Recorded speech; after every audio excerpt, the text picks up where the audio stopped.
Hey everyone, and welcome to the channel. Today we're going to talk about Guitar Center. Now, Guitar Center videos seem to do really well.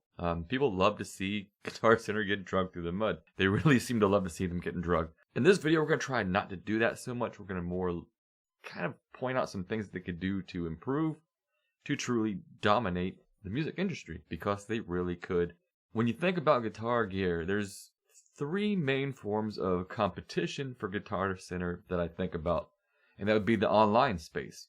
In the online space, at least in the US, Sweetwater really seems to dominate. If you go overseas, Europe, Thomann, right?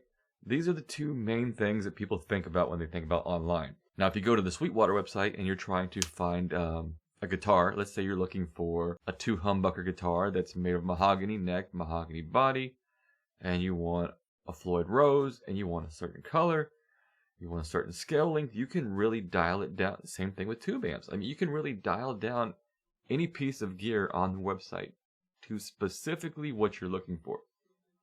Now, Guitar Center's website does it to a degree, but not quite as in-depth as Sweetwater. Also, the Guitar Center website looks the same as it has for at least a decade now, maybe longer. It's very clunky. It's very hard to navigate at times. And then part of the problem is the used gear is kind of filtered in there too, but it's not labeled right sometimes. It's a very archaic system compared to Sweetwater's.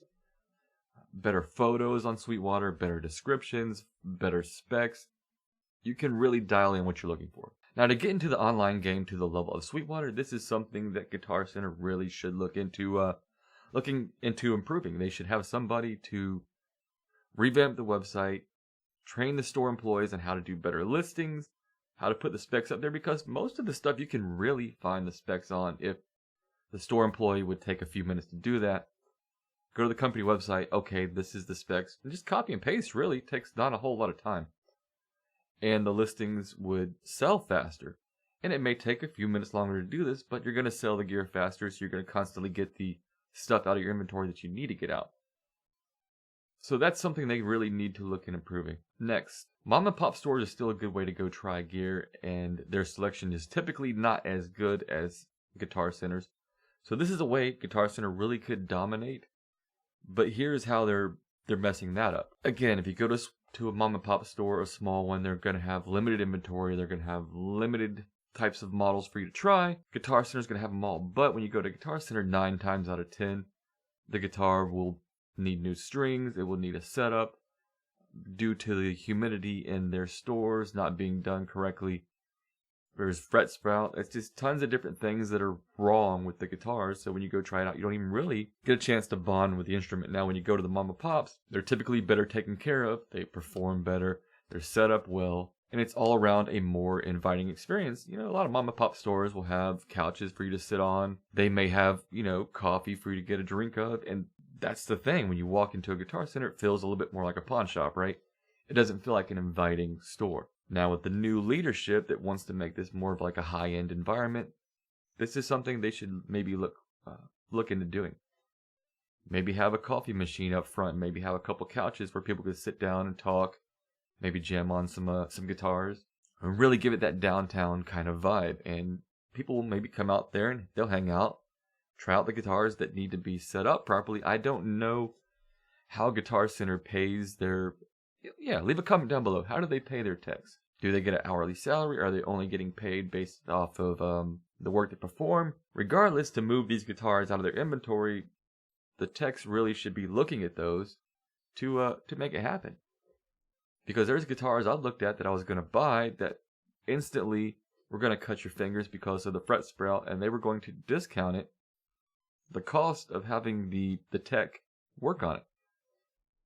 Which seems kind of counterintuitive. Why not just have the tech work on it since they're already there getting paid? Then you don't lose that money on a customer. So, yeah, they need to improve their in-store ability. And if they would improve it, they would dominate that side of the market too, because they have tons of guitars. Every major brand in there, basically. Then they have the used selection, tons of used gear.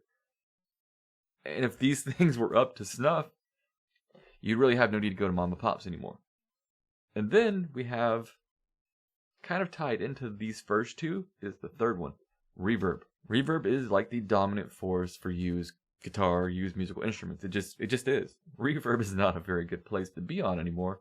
Tons of fees, IRS forms when you get done at the end of the year if you sell stuff, listings that are not exactly true, sellers that don't really want to work with the buyers. It's just kind of become this really toxic place with lots of money getting thrown out on top of the price of what you're going to pay. Whereas if you go to Guitar Center, you're going to pay your shipping, which is usually pretty cheap. And you're going to pay your tax. That's it.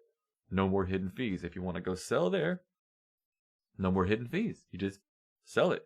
Take your little cut and go. But due to their used inventory on the website not looking the best, it's back to that whole archaic thing. They'll take photos. It looks like they're using AI now to get rid of the background. But the cameras they're using are not the best quality. Still, it still looks like the same old camera, just using AI. So it's just kind of not very detailed, doesn't look very good. You know, go look at listings on Reverb. Go look at the used listings on the Gear Exchange on Sweetwater. Typically those photos look better than Guitar Center's. And the descriptions usually are nothing, so it's kind of doesn't give you any incentive to buy. You go there, the photos look bad. You don't know anything about it. You whatever, and you dip out and you go straight back to Reverb. So again, it goes back to training these store employees. They need to get them to take better photos, give the stores better cameras. I know it's a major investment from the start with as many stores as they have, but I'm not sure how long that would take to recoup the cost if they start selling more of these used instruments. Because better listings, better photos, better descriptions, they're going to sell faster. And they could probably maybe charge a little bit more. And that was the 3 major things, but I want to throw in a bonus one here at the end. It's when you go into Guitar Center, for anything, if you're just trying to buy a pack of strings, it's going to take you maybe 20-30 minutes because they're going to be doing something else. You got to find the person. They're typically busy. You're going to wait. You're going to get your strings. Same thing if you're trying to buy anything there, really. If you're trying to sell things there, it usually takes a long time because either they're understaffed or everybody's busy and you just really can't get in and out. Whereas if you take it to a pawn shop, you're going to know probably in 5 minutes what the guy's going to give you. Whereas Guitar Center, it might take you 30 minutes to an hour just to get that information because they're going to have to look it up on their website, go test it out, and then they'll come back and give you a price. And that's already taking, 30 minutes to an hour based on what else they're doing if they're helping other customers at the time. So it's not a fast in and out, which again needs to be improved. And I won't say it's company-wide, but there's been a lot of stores. I've been in stores in Alabama, Florida, Georgia, Texas, Missouri, North Carolina, Pennsylvania. I think I've even been to the one in New York. I don't know. I've been to a lot of Guitar Centers, and 9 times out of 10, well, more often than not, the employees are not very helpful. They're not very inviting, and you don't really want to talk to them or deal with them because of that. So, again, I'm not going to blame that on the employees because this is something most people in the videos don't talk about. Customer service really is kind of a top-down thing. It's not that these employees are just all assholes. They're just hiring assholes and putting them in the counter and say, hey, go be an asshole. Well, again, actually, no, that is probably what's happening because these guys are on commission. They got to sell the pro coverage or they get fired. There's so many things that are giving these people these problems. They're understaffed. I've been in 2 Guitar Centers where it's one guy and he's going to be there all day, not going to get a lunch. And he's working, 2 trade-ins. He's working a sell. He's got to go in the back and find this guitar for the other guy because he special ordered it in. The phone's rung on 3 different kiosks and he's trying to answer them all while doing all these things because the other guy's not there or they don't give the staff the hours they need. It's really the company at the top, not the salesmen that are the problem. I imagine if these salesmen were treated better, they were better staffed, you would probably see a better morale and attitude. So that's the last thing I think Guitar Center needs to fix. If they would fix these 4 things, nobody could win. Sweetwater's not going to beat them on the used market. Reverb's not going to beat them on the mom and pop in-store market. The mom and pops aren't going to beat them on selection. It's a no-brainer. Take the time, take the money, invest in doing these things, and you'll dominate. See you next video.